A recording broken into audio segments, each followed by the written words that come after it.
Hey, hello, dear listeners. Welcome to Healthy Waves, where we dive into the thought provoking discussions with the experts from diverse fields. So, each episode, we explore how to navigate today's complex world with a fresh perspective and the actionable insights. So, from mental wellness and performance enhancement to the innovative solutions for the everyday challenges, our live group podcast brings you the valuable knowledge and the inspiring conversations. So, join us as we connect with the leading voices, uncover the new ideas, and transform how we approach life's demands. But before we delve deep into it, because today we'll be talking about a great topic. And before we delve deep into that, I would quickly love to introduce you to all of our talented guests. So I'll start with Aaron. So Aaron Hendon. So with over 30 years of experience in the real estate and the entrepreneurship, he has empowered over 10,000 individuals to break free from the stagnation and growth sustainably. So, as a top selling realtor, mindfulness instructor, and the best selling author, Aaron's unique insights into navigating the unstable markets and fostering the personal growth are invaluable. So, from his beginnings in New York to his influential role in Seattle's real estate scene, he brings a wealth of knowledge and the experience. So, we are excited to dive into how mindfulness can enhance our approach to the stress and the performance. So, welcome to the show, Aaron. Thanks, Avik. It's great to meet you, and it's great to be here on the show. Lovely, Appreciate the lovely. opportunity. Yeah. And on the other hand, we have Jason Lang. So, as a men's embodiment coach and a revolutionary guide, Jason helps men discover the deeper clarity in their purpose and the relationships. So, his extensive training has with the renowned leaders and his own journey through men's work provide him with the unique perspective on the personal growth and the group dynamics. So, his dedication to helping men shed outdated paradigms and embrace the healthier ways of being in both the inspiring and the transformative. So, we look forward to exploring with Jason how mindfulness can enhance the mental preparedness and the performance. So, welcome to the show, Jason. So excited to be here. Thanks for having me. Pumped. Lovely, lovely, great. And and today we'll be having a kind of direct discussions with both of you. And today we'll be talking about a great topic, which is which I mean, it's all about mindfulness, right? So mindfulness will delve deep into it. So and the mental preparedness as well. So how stress and enhancing the performance through the awareness. So we'll get into it. And so we'll start with, I'll come to Aaron first. So Aaron, like, how has your experience in the real estate influenced your understanding of mindfulness and its impact on managing the stress? So what do you say? Uh, well, I think that real estate in particular, but really any sales job, any job where it's eat what you kill kind of job, where there's no safety net and you're just out there, um, is highly uh, susceptible to stress. And the last couple of years in real estate have been, if anyone's listening, has been in real estate in the U.S., it's been a very, very wild ride.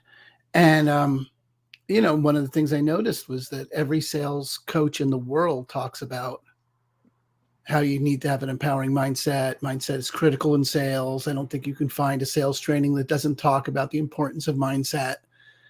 And yet no one talks about how. Not one coach is like, here's how you get an empowering mindset that works, that will last, that will, sustain through tough times, and specific practices that you can do to train your brain where your mind lives, train your brain to actually respond versus react. And mindfulness does that. And that's the training, is sitting and watching thoughts. It's a very simple, not easy, but certainly simple training for the brain. And, it empowers salespeople to listen more, react Mm. less, be more available to be a contribution to others, to worry less, to be more present to what's happening. So it's an invaluable skill set for a salesperson. Understood. That's really great.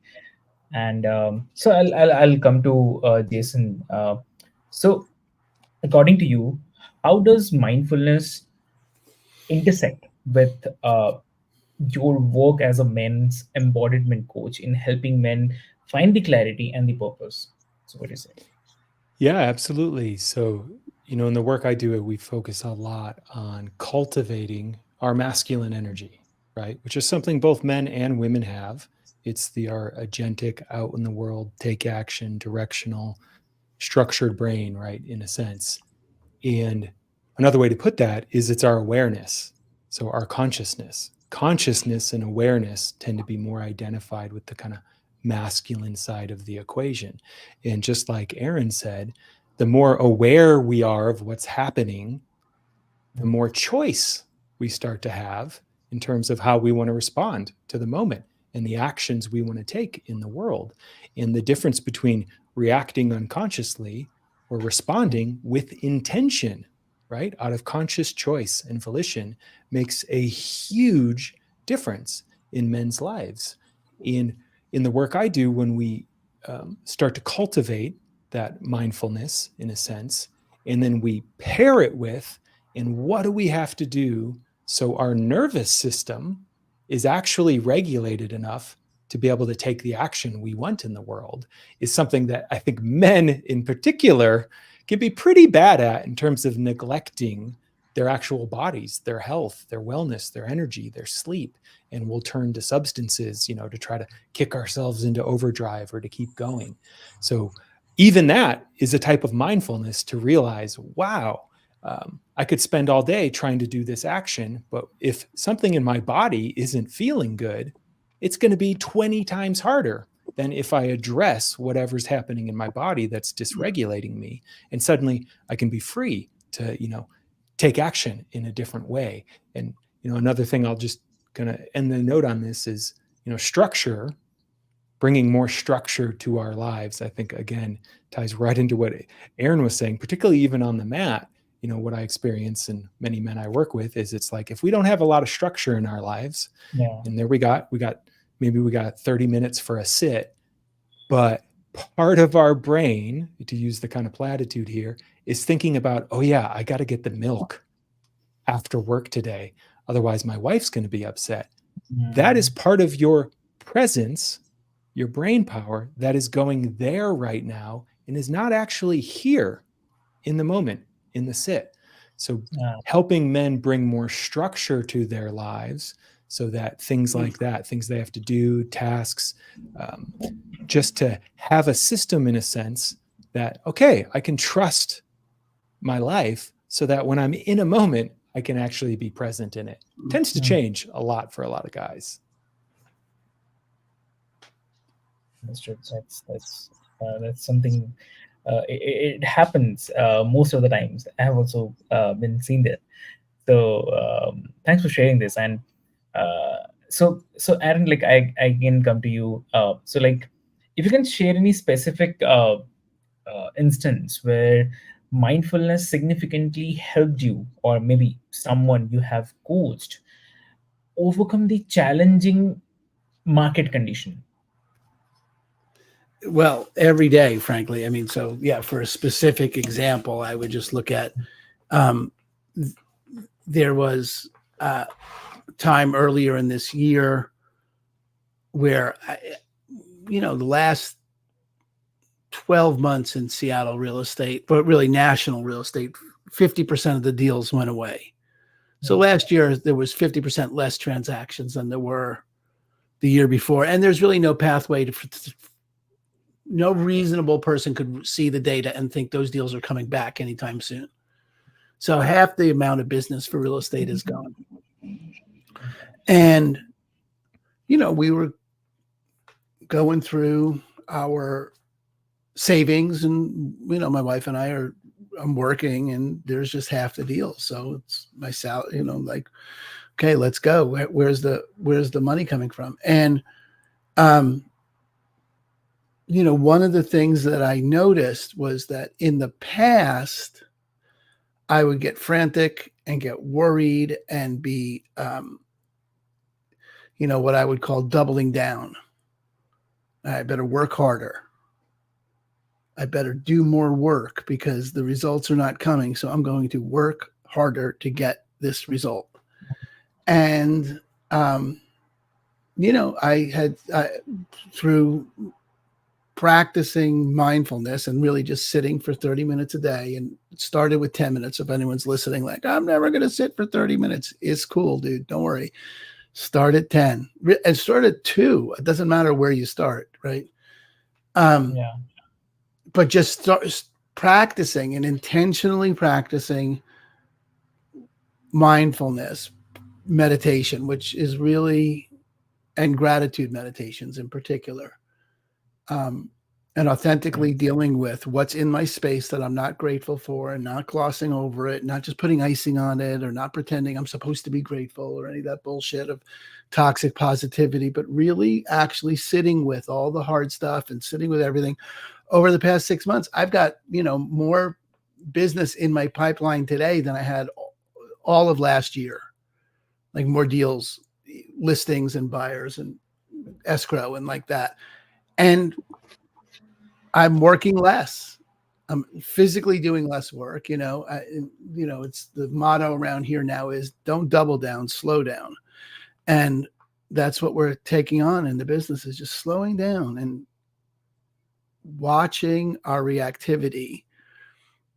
And then, which leaves the actions that I take are more potent and more effective than the half-assed frantic actions that I would take when my mind, like Jason was pointing to, I'm not worried about the milk. I'm worried about where my retirement money just went. A little bit more significant than the milk, but at the same time, worrying about any of it doesn't further the action for the commitment to make something happen. That's all attention on something that's not happening in the moment. And the only place that anything you can ever make a difference is in the moment. So that's the opportunity, and been pretty great. That's lovely. That's lovely. That is very, very true. Yeah. And also, I'll come to Jason. Like, if you can describe like how being a part of men's group can uh, support the mindfulness and the mental preparedness for handling the stress, because today we are mostly stressed. We 80 to 90% people are stressed. So, what do you say?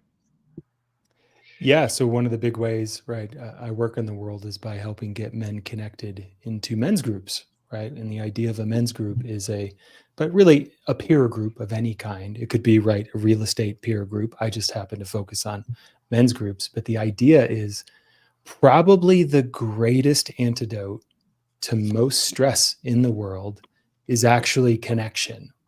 So, right, the way we're wired as human beings is we have this bundle of nerves that go down our center column. It's called the vagal nerve. It's basically the highway that connects our brain to our body, right? And what's interesting about that nerve is it is wired for co-regulation with other beings. So something as simple as eye contact, facing someone, a smile, particular tones of voices. So what they found is, the way we tend to talk to babies and animals, the kind of sing-songing, la da da da da da da da. Turns out that vocal range is very similar to a lot of folk music. And there's a reason people like folk music, because it actually soothes the soul in a sense. But men's groups or peer groups are an opportunity for men to get connected. And connection often brings that resilience to our nervous system to shift down out of fight or flight into that more grounded, aware place of, kind of rest and digest, where we actually get resourced and we can take that pause that Aaron is talking about and realize, oh, wait, is it useful for me to keep ruminating about this thing right now? No, almost all of the time. It's pretty rare. Most of our thoughts, they call it monkey mind for a reason, are kind of garbage. And when we get connected to others, what I've seen is men's nervous systems, but people's nervous systems in general, downshift, and presence just comes online in a much easier way. Then along with that, the power of a group is they can often see things that we can't see in ourselves just yet. So this is the kind of idea of shadow, right? There's ways I might be showing up in my life, things I'm talking about, but then something else is actually driving my behavior. And the nature of shadow is, right, it's like, what shadow? What are you talking about? But if the three of us are sitting in circle, you're like, dude, I can see your shadow right there. And I'm like, what are you talking about? But sometimes other men can help us dial in what we're actually feeling, what we're actually needing, and then help us create a structure and plan to move forward the things that are most important for us. So we get connection first and foremost, that creates that more grounded presence that allows us to step forward and handle more in life. Understood. And I'll come to Aaron again. Like, how do you integrate the mindfulness practices into your daily routine? So, as a top selling realtor and the managing broker. Well, so I have the practice of sitting, and I do that daily. And it's, if I miss it. Like if I miss, I'm like, oh, I really have gotten to the point where it's like, okay, I'm going to do that. And, but more than that, what I recommend to my team, and I do a 10-minute morning gratitude meditation on Facebook for anybody who wants to tune in, or, like that. So that's there for my team and for anyone else who wants to participate. But mindfulness is not just meditation. So you can be mindful in tons of ways. And I recommend that people, even if the only thing you do is as you're walking into a listing appointment or walking into a meeting, or you're walking into the house with your family at the end of the day, or your meetings, as you're walking, just allow yourself to think, oh, and feel the sensations of, this is what my feet feel like on the ground. This is what my feet feel like when they're walking. This is what the ground feels like. This is what the steering wheel feels like in my hands. This is what my ass feels like in the seat in this chair. This is what my coffee tastes like.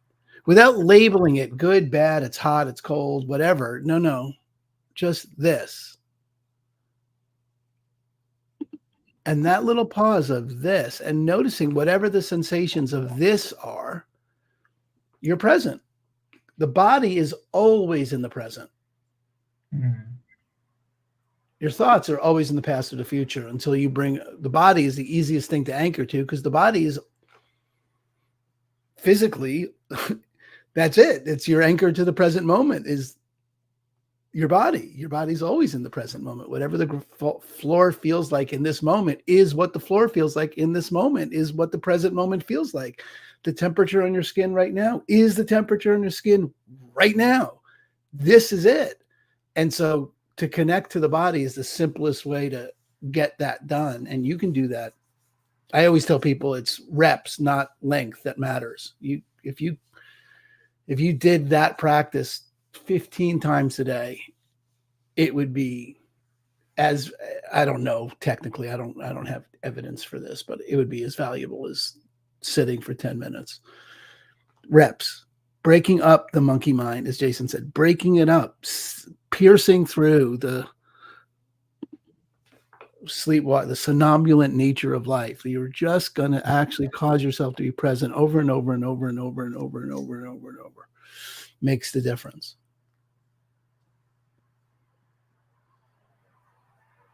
Lovely. Understood. Great. Jason, I'll come to you. What, according to you, are some of the common misconceptions that men have about mindfulness and its benefits? So, what do you say? Yeah, I would say that they don't need it. For one, I think a lot of men just assume, oh, I'm only going to do meditation or mindfulness if I'm becoming some kind of yogi or, spiritual person. And I think they often miss kind of what Aaron is zeroing in on is the effectiveness it can bring to life when we learn to kind of take control, in a sense, of our awareness, of our consciousness, and how much wasted resource there often is with that monkey mind, with that stuff just going off. In that, the more we have an ability to kind of drop in underneath that, notice the kind of garbage, and decide, with intention, what do I want to engage with? The frankly, the more effective and successful we can be in life, right? This type of mindfulness, in the work I do, I also do a lot of work with guys around relationships. Mhm. Mindfulness and presence are deeply correlated. Again, Aaron was giving us some great examples.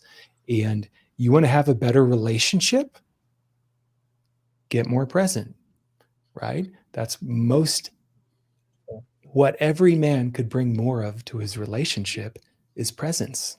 Bring more presence to your employees, and it changes how they experience you and how you experience them. And it tends to actually light people up and relax them. So there are a lot of reasons to kind of step into the mindfulness path. But I think a lot of guys just kind of sleepwalk through life and don't even realize that they have some choice about what they're doing with their mind. And um, probably the biggest fallacy of them all, that their mind is reality, right? That moment of realizing, wow, what I'm thinking here, my interpretation of the world is not the world, is quite liberating for men, and actually frees us up then paradoxically to be more in the world. It's this fascinating thing I've seen time and time again. I would say the other last thing I'll share here too is that um, in the work I do, mindfulness includes our emotional body.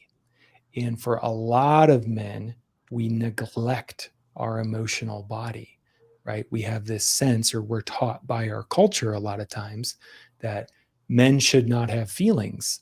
They make us weak, or we're going to be torn down if we put them out there. And what I have found time and time again is that as a man steps into and starts to include his emotional body, he actually includes more of his body. And what's fascinating, again, to kind of tie it back to this idea of the vagal nerve, this big nerve that connects our brain and our body, is they've done research. And if we imagine that's a highway, only 20% of the traffic direction is brain to body. 80% of that pathway, that highway, goes from body to brain. So a man who is not mindful of his emotions, which in my work start as sensations in the body, and his body, or a human being for that matter, is actually missing out on an incredible amount of information in each given moment. And the more information we have, the better decisions we can make. So becoming more mindful and embodied actually makes us more effective leaders in the world, to be able to create what we want to create, to be able to serve how we want to serve, and to just, again, be more present in our lives. That's very true. Yeah.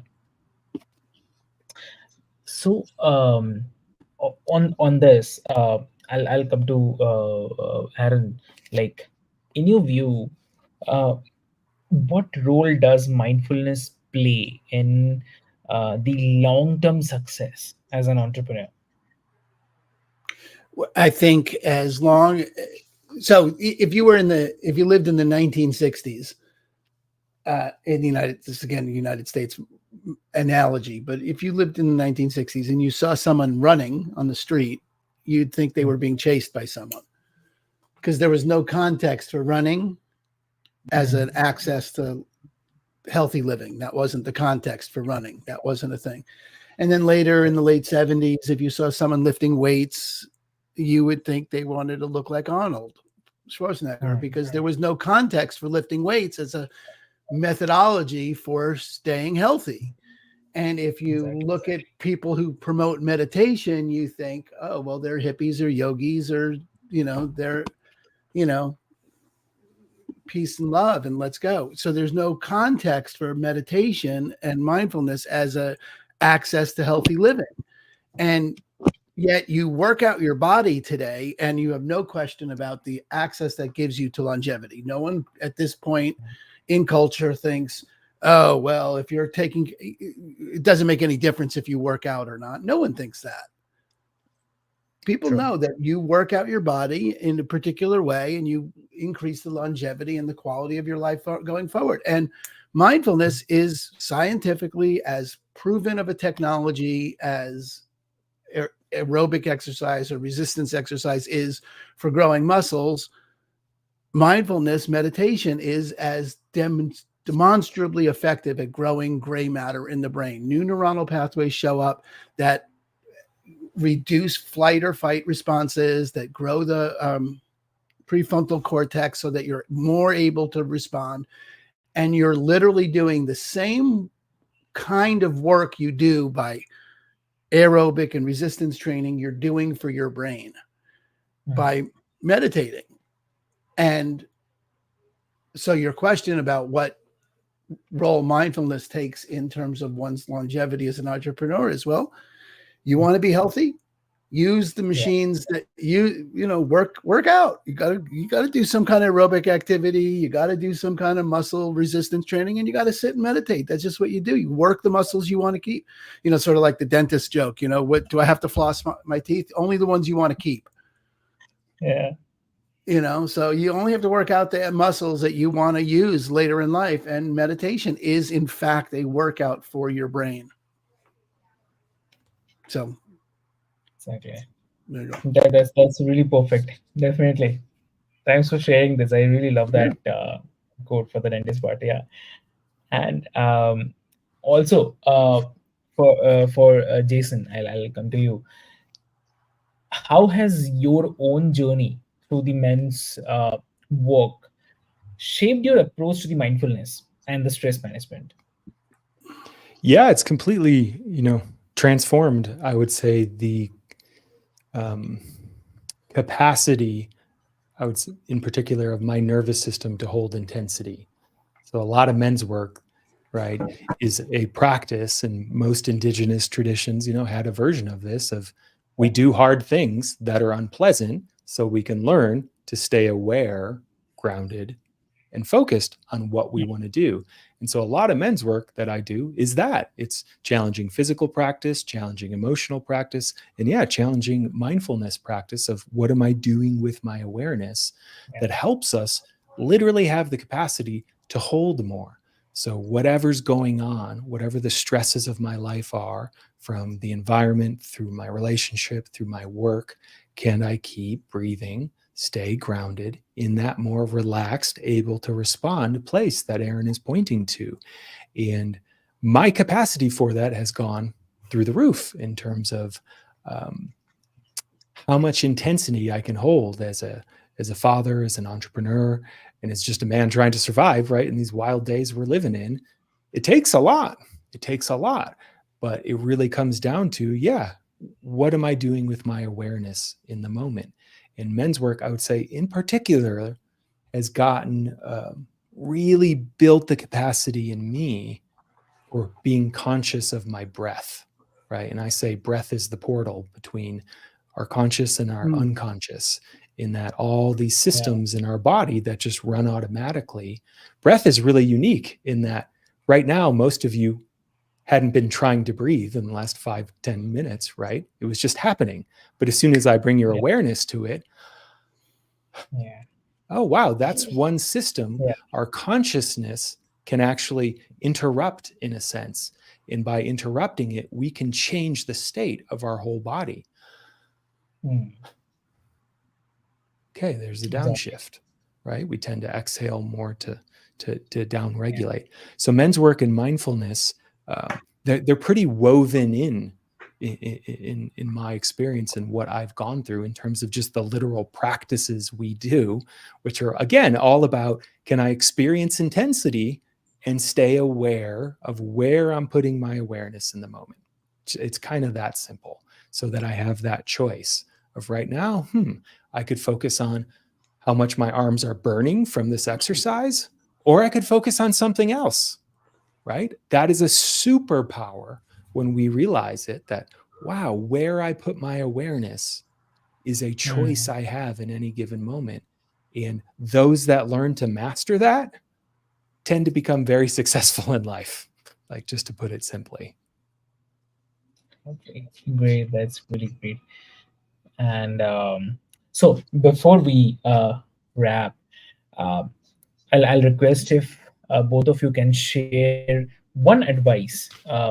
So, like for Aaron, like for the entrepreneurs, if you can share one advice, uh, I mean, how can entrepreneurs use the mindfulness to balance their personal and the professional lives more effectively? And same way for Jason, like if you can share one advice for the men who are looking to start their own mindfulness practice, or maybe join the men's group to enhance their performance and their well-being. So, what would it be? Well, just start. The most important thing is that you begin. I talked about 10-minute meditation, and the truth is, start at a minute. Mm, And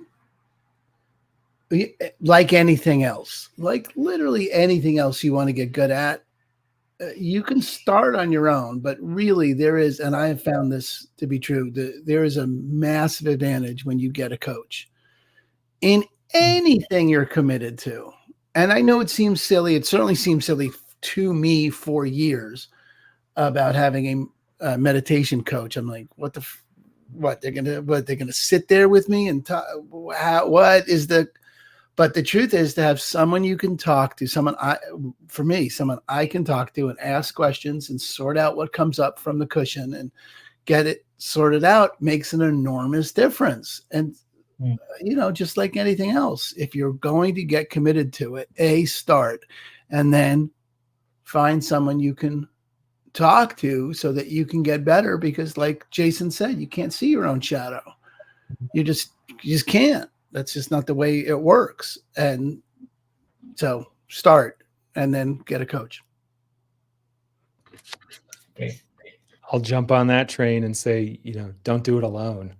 So many men, we fall prey, I would say men in particular, especially here in the West, to what I call the myth of the lone wolf, the rugged cowboy. I'm going to do it all myself. I'm never going to ask for help. I'm just going to suffer my way to greatness. That's it. And the truth is, in nature, the lone wolf is the one that was kicked out of the pack, and they will die sooner.